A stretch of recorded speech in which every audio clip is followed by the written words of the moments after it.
Hey, this is Bill Simmons from the Bill Simmons Podcast, here to tell you that Michelob Ultra, the official beer partner of the NBA, is bringing NBA fans closer than ever this season with chances to win great prizes, including courtside tickets. Enter now at michelobultra.com/courtside. Michelob Ultra Courtside 25 to 26. No purchase necessary. Open to U.S. residents 21 plus. Begins on October 1st, 2025 and ends on June 30th, 2026. Multiple entry periods. See official rules at michelobultra.com/courtside for free entry deadlines, prizes, and details. This episode is brought to you by... Oops. I've got a box of Cheez-It crackers staring at me, and I just wanted that irresistible cheesy crunch. Sorry, that was a total snacksident. What was I supposed to be talking about? So salty, so crunchy, so cheesy. Whoops. Lost my train of thought. I've heard of brain freeze, but brain cheese? I'll just have one more Cheez-It cracker, and then I'll get back to it.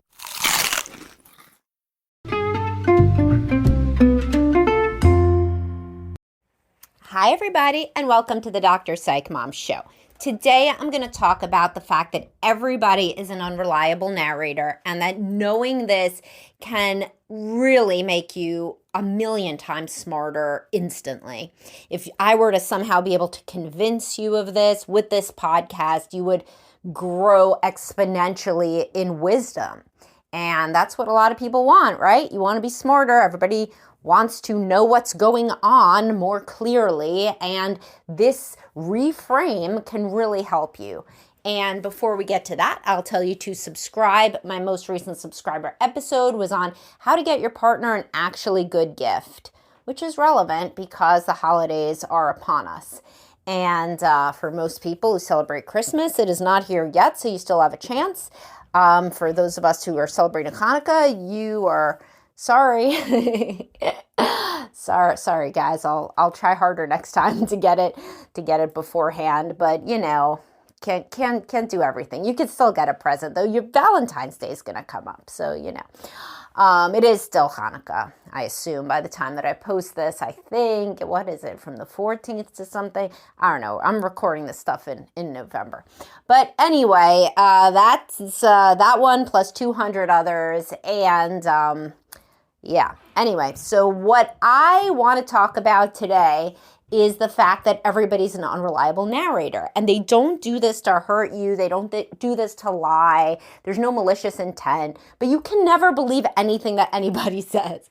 I mean, it's people know this that are at the upper levels of management, politics, just like anywhere where you deal with people all the time. Older people that are smart and wise know this. Young people don't know it. None of them know it at all. Then middle-aged people, it's like half and half. You can be one of those people. Or really it's not half and half. Like it's only successful people know this. Unsuccessful people think that everybody's lying, or everybody's telling the truth, and that there's villains and there's victims, and there's good guys and bad guys, and that is just a really shit way to live. And you're unsuccessful, not just in your career, probably there too, but because, a career means that you deal with a lot of people, a lot of gray areas. Certain careers you don't, So if you were, for example, just, doing the same thing every single day, then yeah, you can think the same way every single day and you'll be okay. But if you are in a job where you have to grow and evolve and balance people's personalities against each other, then it's going to be really bad to just think that people are reliable narrators. And the worst, and I'll get to this, of course, soon, is when you think that you are a reliable narrator, because you're not. You're not a reliable narrator either. So what do I mean? So obviously I talk about the Facebook secret group a lot. And in there, people are smarter than the average bear, right? I mean, these are people who like reading my stuff and are psychologically minded. A lot of really smart, successful people in there. Yet, there's this thing that I notice all the time, and I talk about it all the time, which is they believe the story that people say. So somebody could come in and be like, oh, my spouse is so terrible because my spouse is controlling and my spouse doesn't let me go out with friends. And then immediately, people will be like, oh my God, your spouse is terrible. That really sucks. I used to date somebody controlling, or that used to happen in my house growing up, and it's awful. And maybe you should get a divorce or something like that, right? But that's like one cherry-picked piece of data, one. And who knows what the hell it represents. And it's like, even if you say my spouse called me an idiot, then people are going to be like, oh, your spouse is like verbally abusive. You should get out. What if your spouse called you an idiot after you like cheated on them, or after you were out all night drunk driving and crashed the car? These things are left out of the equation when people talk, because most people want to make themselves the good guy. Now, some people are depressed, have low self-esteem, and they want to make themselves the bad guy. And so they say that they messed everything up, and their partner is perfect, but they are the piece of shit. And those people are also not reliable narrators. Everybody is an unreliable narrator because you have the lens through which you see things. And as I've taught you over and over, that's shaped by how you grew up, by your personality, by your experiences, all of these things. There is nobody where I have met them and then I've met their spouse and I've learned nothing from their spouse. In fact, it's often completely transforms how I view the initial client. Having one session with the spouse is more useful than 20 more sessions with the original client, because I can see immediately the other perspective of how they show up in the world. Just like looking at text messages or looking at their work evaluation. A lot of people bring in their work evaluations. You can see from these things how somebody is perceived by other people. And guess what? It's not anything like what the person says. And they are not trying to lie. They are not trying to distort the truth at all. They are engaging in confirmation bias and cherry picking data that helps them make sense of the world in the way that they think about the world. So anybody, if you hear anybody's relationship story, or their story about how it goes at work, or their story about a fight with a friend, please understand that if you think that whoever they're talking about is a real piece of shit, if that person came to you and told you their side, you would end up thinking the first person was a real piece of shit. 100%. I've seen this over and over. When I was a young therapist, I used to think the same as most people, right? For years, I would be like, oh my God, my client is so, poor client. Look, it sucks so much to be my client. Their spouse is abusive or neglectful or terrible or whatever, and drinks too much and blah, blah, blah. And I would think it's everything exactly the thing that my client says is right.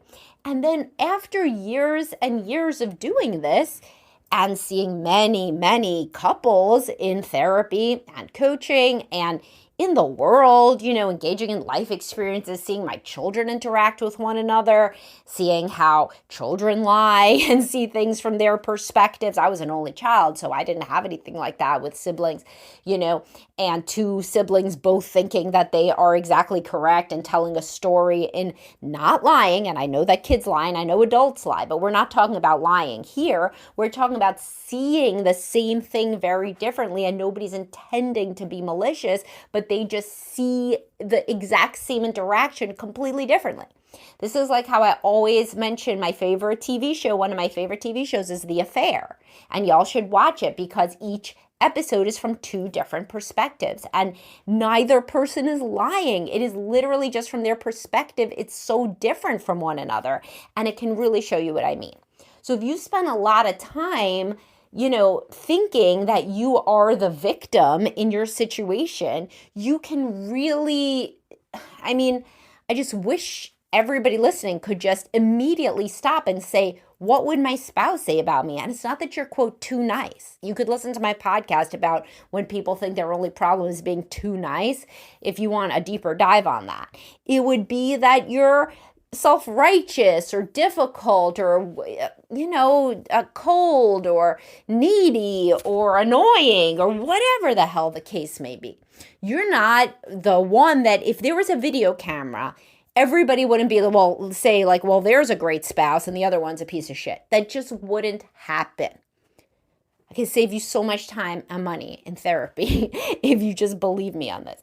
And then when people get into couples counseling for the first couple of months, if not longer. They keep trying to convince the therapist that they are the right one, that they are truly the one that deserves the empathy and the good one. And a seasoned and experienced couples therapist will not engage in that shit. And they will say, both of you are seeing it from different perspectives. Let's dig into the background of why each of you sees it this way. And if you engage a lot on the internet, by the way, in internet comments, most people don't, but a lot of people do, especially people with, insecure attachment that feel really negatively about the world. And so they go into these internet forums or like the public Facebook page or even my Facebook group, and they will just try to kind of find solace and support from other people. And since they only tell their part of the story and their side of the story completely unintentionally, again, nobody's trying to lie here, they get all these people telling them to just divorce or just, that they are right and their spouse is wrong and their spouse is so terrible. And then this feeds their need to feel good about themselves, which is a normal need for esteem that everybody has. And they start to actually think that it's true. That's like the pernicious part, right? That's the dangerous part. They start to think it's true and that they are, in fact, being victimized all the time. And so these echo chambers, you see it in the manosphere, and then you see it in the womanosphere, where people go to these, especially these same sex, like online forums on Reddit or on Facebook or whatever, and they just amplify each other and can tell each other repeatedly that the other gender is the problem, that the spouse is the problem, that all women/men are terrible and all women/men manipulate and do all these terrible things, and that this person, much like whoever's commenting back to them, is blameless and above reproach and doing everything they can. And it's just, your relationship doesn't really, it can't do well under those circumstances of you having this pipeline into your brain that's just amplifying all of these things that you wish were the way that it was, that you were blameless and above reproach and a total victim. But nobody really is blameless, above reproach, and a total victim in every relationship. It's like ChatGPT.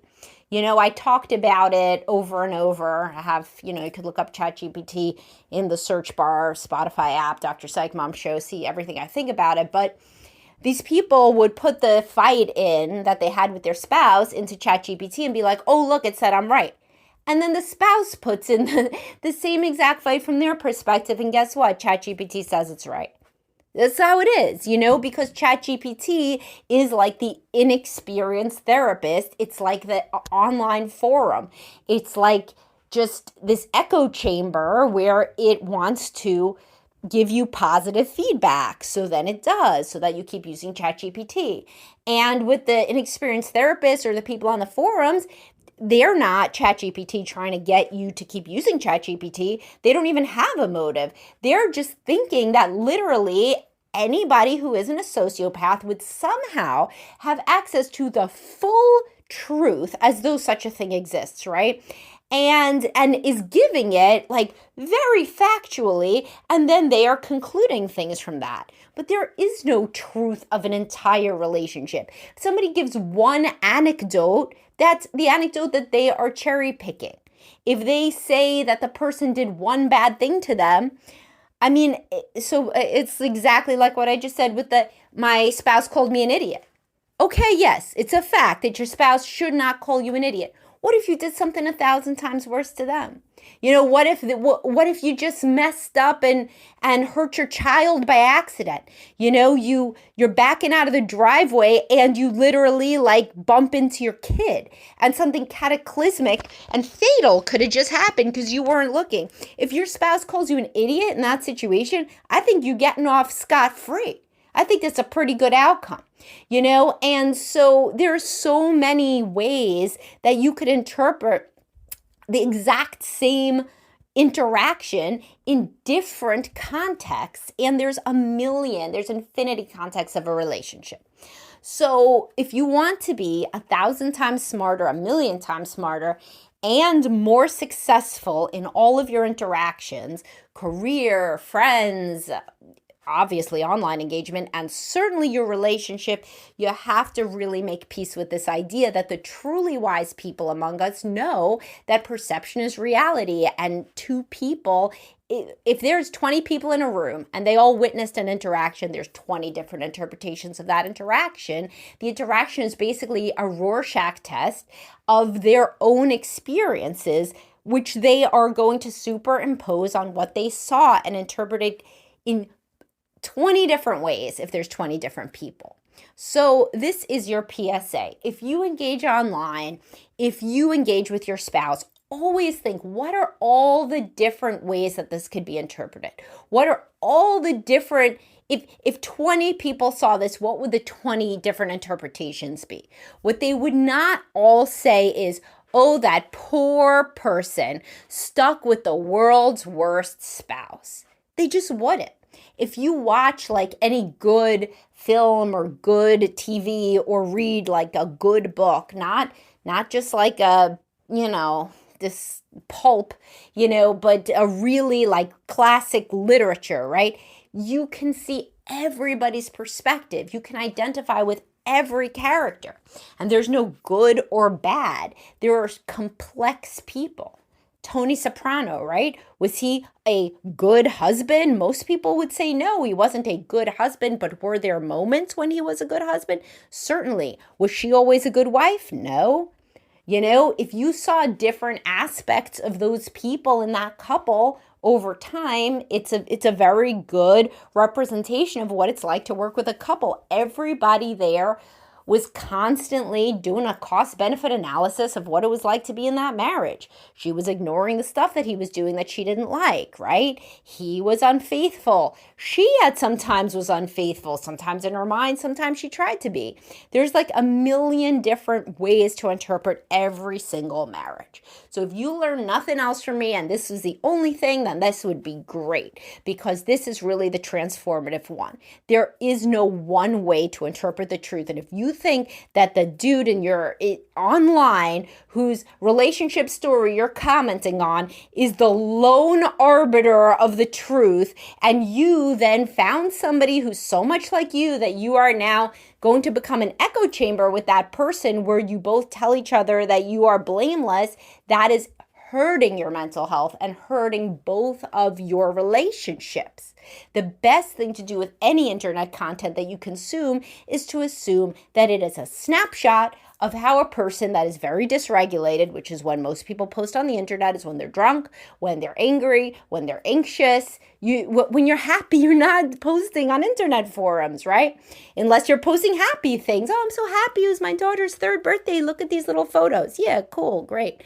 But if somebody's posting something bad about their relationship, first of all, most people don't understand that most people posting are drunk. They are. That's real. That's when people do things like that and write out long, drawn out, stories about how terrible their partner is on the internet. You're usually under the influence of either an actual substance or at the very least anger and dysregulation and negative feelings of all sorts. So when you read these things, take everything with a grain of salt. Nobody's trying to lie. Some people are trying to lie, truly, but not the majority. The majority of people are not trying to lie, but they are truly deeply identified with what they are saying. And if you saw the entirety of their relationship, it would be unrecognizable. Whatever you just read would be unrecognizable. You would say, where is that black and white good versus evil couple that I learned about on the internet?